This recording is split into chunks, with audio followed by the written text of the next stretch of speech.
Let's continue talking about standard maximization problems using Simplex method. Trying a slightly different sort of example maybe. So I'm calling this guy take 2. Our Simplex methodology hasn't changed in what we're interested in looking up. And one of our first steps in Simplex method is to set up the initial Simplex Tableau. Let's look at a thing again, even though maybe we're not quite there yet. This is a standard max problem. And once again, I've got 2 variables, 12x plus 9y is my function that I wish to find a maximum to. Again, maybe we call it capital P for profit. The interesting part about this one is that, unlike the previous example, we've got 3 constraint equations. Because we have 3 constraint equations, I'm going to have 3 slack variables, 1 for each of my constraint equations, where my coefficients here become my coefficients here, and of course my constants become my constants. Doing the usual bit of calculational magic, we subtract the 12x and the 9y off to the left-hand side for our profit maximization equation to get our minus 12x and our minus 9y, which gives me my 2 values that are going on there. All right, so now we're ready to start doing Simplex method. The first thing we're interested in doing is locating the pivot. If there are 1 or more negative entries in this bottom row, which there are, there's a negative 12 and a negative 9, then we're going to have to go and perform the pivot process. So going and looking over here at how we select pivots.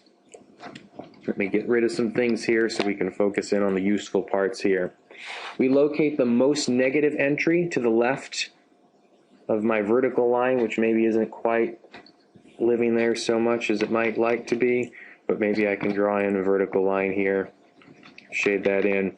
So we're looking for all the numbers here, and we're looking for the most negative number, which is going to be that negative 12. This creates my pivot column that I'm interested in looking in. Next, we do some calculations where here I take 12 and I divide it by 1, which equals 12. I take 30 and I divide it by 3, which gives me 10. And finally, I take this 70 here and divide it by 10, which gives me 7. This is the smallest number I've got, so now I can find my pivot element, which is going to be this 10 right here.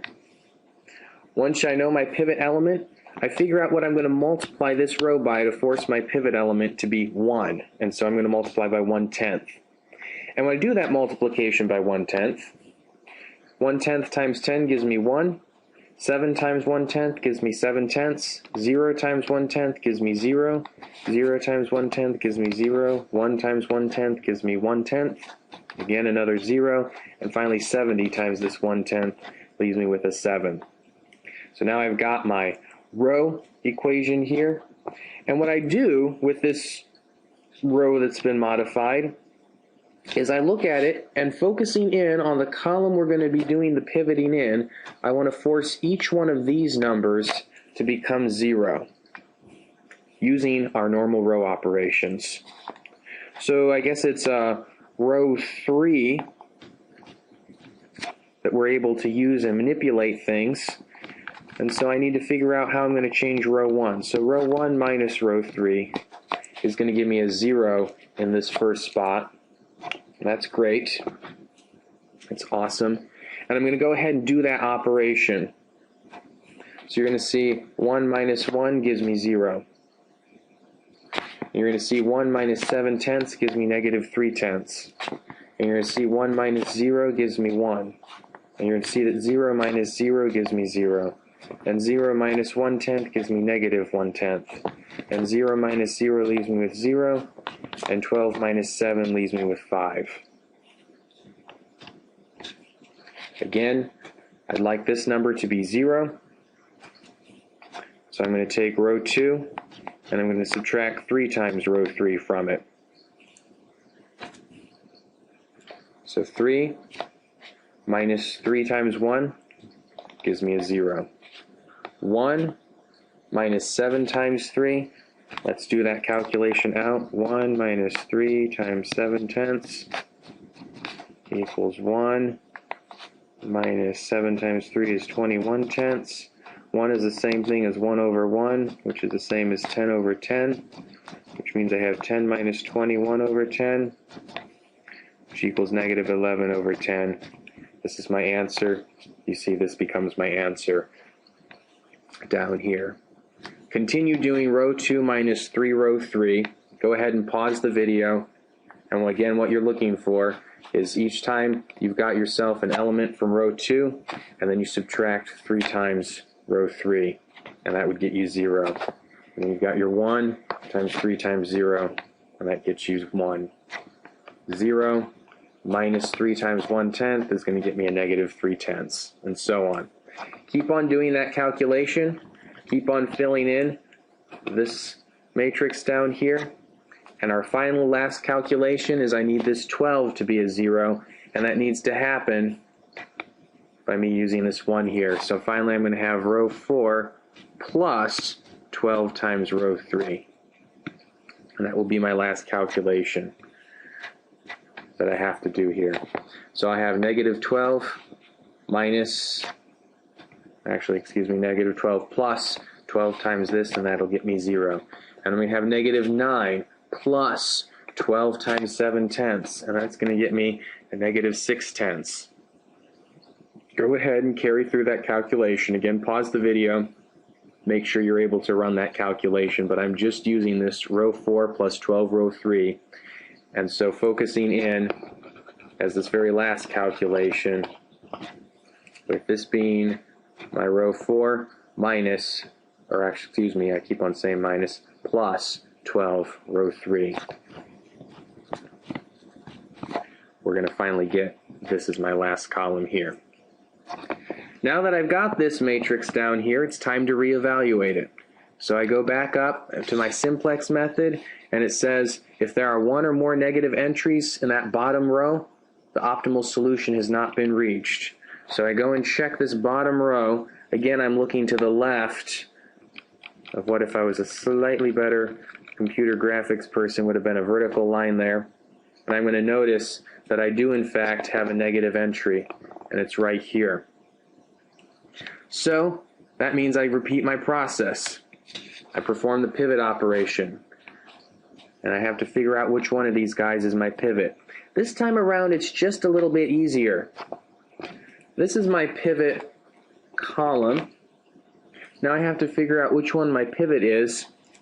And we kind of have this convention that we're focused in on positive numbers.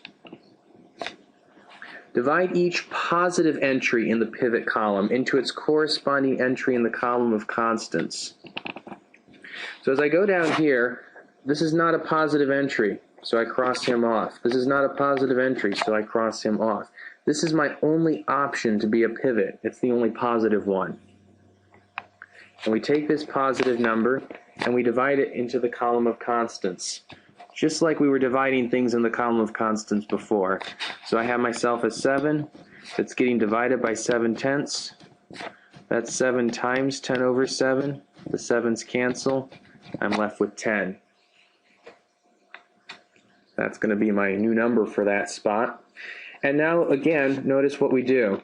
Back up here, I had to change this 10 into a 1, so I multiplied by 1/10. Now down here, I know my pivot row. Don't worry about this one here. I need to change 7/10 into the number 1. So that means I'm going to multiply by 10 over 7.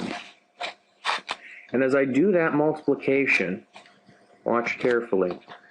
10 over 7 times 1 is going to give me 10/7. 10 over 7 times 7/10 is going to give me 1. 0 times anything is 0. 0 times anything is 0.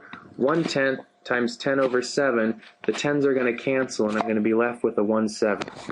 0 times anything gives me 0, and 7 times 10 over 7, my 7s will cancel, and I'll be left with 10. So now I have my pivot row. It's ready. And now I have to figure out what I'm going to do for my additions. So let's just look in. And again, we're trying to make all these terms here be zeros. So focusing in on that top term, row 1 plus 3/10 times row 3. And this is kind of interesting because unlike maybe the example we did before, both times row 3 happens to be my pivot row. It's just the way this cookie crumbled. I need this to be the number 0. So I've got row 2 plus 11/10 row 3. And finally, I need this number here to be 0. So I've got row 4 plus 6/10 row 3. And now here's where the interesting thing happens. Sure, I'm going to go ahead and do all these additions, and that would be great to do in general. But let's focus on the bottom row 4 first. So focusing in on that carefully, I've got my row 3 plus 6/10 row 3.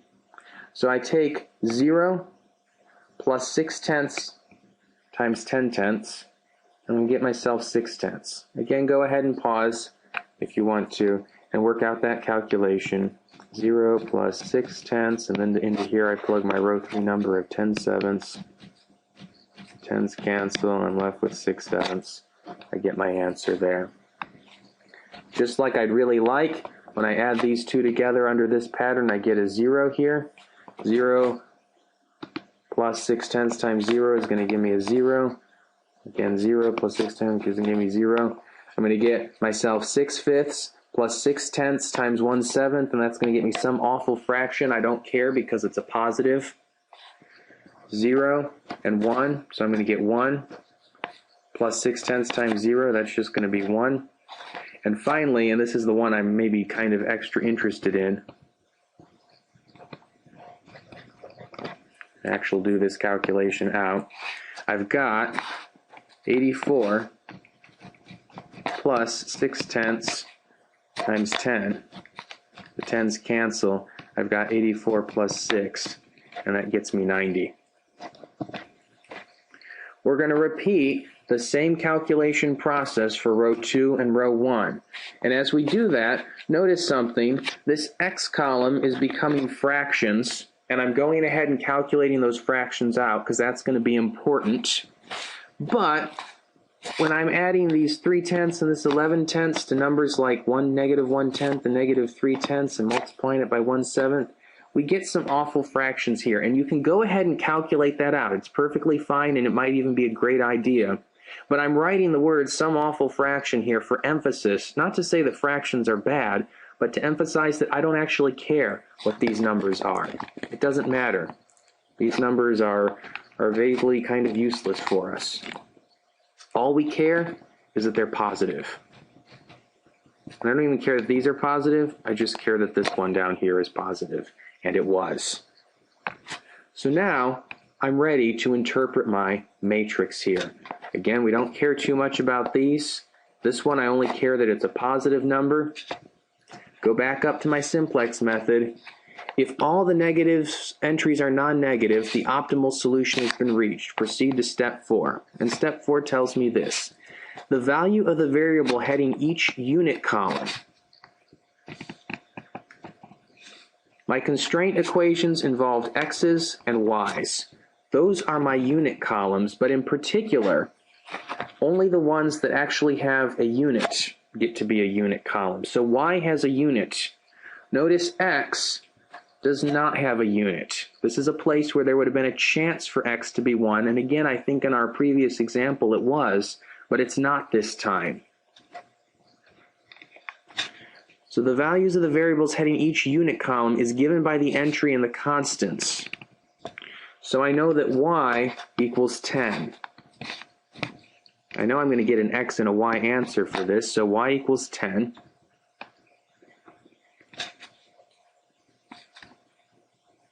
The variables heading columns not in unit form are assigned the value 0. In my x column, there's no options for x to be 1. All of these guys are being fractions. So I assign x the value 0. There's one other column that gets to potentially be a unit column. That's, of course, this P column, who I'm trying to solve for. And we notice P is very nice. It does actually have a 1 there. So that means P equals this constant number, which is 90. So this becomes my final solution for this. And this was an example of, even though we only had 2 constraint variables, x and y, we ended up having 3 constraint equations.